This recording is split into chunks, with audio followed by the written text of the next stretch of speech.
ఈ ఎండాకాలం పూట దావతులంటే నాకు చిన్నం శిదర ఉంటది. ఇంత చీరలేసుకొని, నగలేసుకొని పోవాలంటే చిన్నం శిదర ఉంటదబ్బా! నిజంగా చెప్తున్నా. ఎందుకో ఏమో!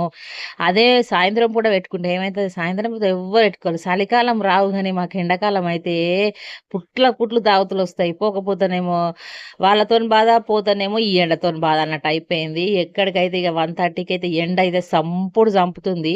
ఇగ 1:30కి అయితే మేము ఎవ్వడన్నా 12 గంటలకు 11 గంటలకు పెండ్లి. 9:30కి పెండ్లయితే మేము 1:30కి పోయినాము. ఆ ట్రాఫికు ఇగ ఉప్పల్ సైడ్ అయితే చెప్పరాదు ఆ ట్రాఫిక్ అయితే.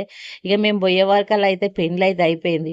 పెండ్లయిపోయి ఇగ పిల్లగాని కట్నం చదివిచ్చి తిండి కాడికయితే వచ్చిన గైస్. సల్లగుంది. ఎండేమో గాని బయట ఎండ సంపుడు సంపుతుంది గానీ, ఫంక్షన్‌లో మాత్రం మంచిగా సల్లగుంది. ఇగ నేనైతే ఇగ ఫుడ్ మాత్రం సూపర్ పెట్టిర్రు. నాకైతే ఫుల్లు నచ్చింది. నాకైతే నిజంగా ఎందుకంటే ఒక్క దగ్గర ఫుడ్ అస్సలు మంచిగుండదు. ఆ పెళ్ళిళ్ళలే గాని మా పెళ్ళిళ్ళలో అయితే సూపర్ ఉంటది ఫుడ్డు. మస్తు రకాలు ఇదైతే కునాఫా స్వీట్ అంట.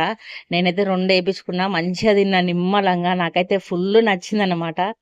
ఎందుకంటే నేను ఎప్పుడు పోయినా ఈ స్వీట్ ఖచ్చితంగా తింటా. మా దాంట్లో ఎప్పటికి చాలా మంది పెడతారనమాట. నాకిష్టము. అందుకే పోలేలు గూడా అన్నీ పెట్టిర్రు గైస్. నేనైతే అవన్నీ తీయలేకపోయినా గానీ కొన్నైతే తీసిన.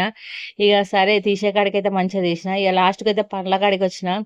ఇగ సరే అన్నీ తిన్నాక పండ్లు తినకపోతే బాగోదు గదా! అని నిమ్మలంగా చల్లగొస్తుంది గదా! ప్రశాంతంగా కూర్చుందాం అనుకున్నా. ఇగ కూర్చుంటే పండ్లు కావని చెప్పేసి అయితే ఇగ కూసోలేదు. ఇగ పక్కకైతే పానుంది. ఆ అన్న మాత్రం మంచిగా ఎగురుకుంటా, దుంకుకుంటా అయితే పాలిచ్చిండు. నిమ్మలంగా ఆ పాన్ తిని ఎంత ప్రశాంతంగా అనిపించిందో అందులో ఉన్నంత